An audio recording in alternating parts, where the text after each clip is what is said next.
সর্বপ্রথম মানব হযরত আদম আলাইহিস সালাতু ওয়াস সালামকে আল্লাহ তাআলা নিজে সরাসরি মাটি এবং পানির মিশ্রণে একটা খামিরা তৈরি করে সেই খামিরা দ্বারা নিজে আদম আলাইহিস সালাতু ওয়াস সালামের অবয়বটা তৈরি করেছেন।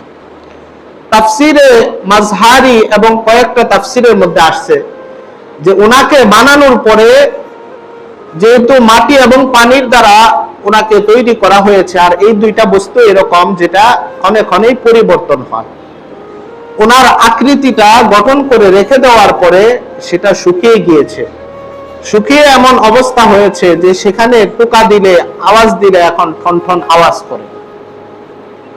আদম আলাইহিস সালাতু ওয়াস সালামের এই অবয়বের মধ্যে আল্লাহ তাআলা তার কুদরত, এই রূহ, এটাকে ফু দিলেন, রূহটাকে এই মাটির অবয়বের মধ্যে দান করলেন।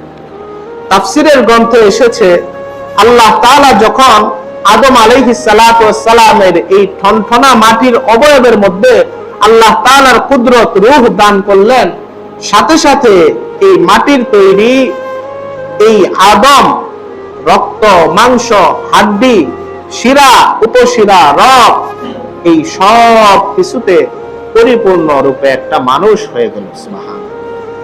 তাফসীরের গ্রন্থের মধ্যে আছে যে এটা এমন মানুষ হয়েছে যে তার মধ্যে আল্লাহ তাআলা সকল কিছু বুঝার তৌফিক দান করেছেন, সকল কিছুর অনুভূতি দান করেছেন। তার ভিতরে একটা রূহের ফুৎকার দেওয়ার সাথে সাথে আল্লাহ তাআলা সবকিছু তার মধ্যে দিয়ে দিয়েছে। এই জন্যই দেখবেন একটা মানুষের যখন ইন্তেকাল হয়, মানুষের সব কিছুই থাকে কিন্তু তার এই কোনো কিছুর আর কোনো ক্ষমতা থাকে না। যখন মানুষটা তার ইন্তেকাল হয়ে যায়, মানুষটা আর তাকে কেউ মানুষ বলে ডাকেও না, তাকে আর তখন মানুষ বলে কেউ ডাকে না, তখন সবাই তাকে ডাকে লাশ। একটা তাফসীর পড়েছিলাম, সেখানে লিখেছেন যাকে আমরা মানুষ বলি, এই যে মানুষ বলি, এটা আসলে আমাদের দেহের নাম না।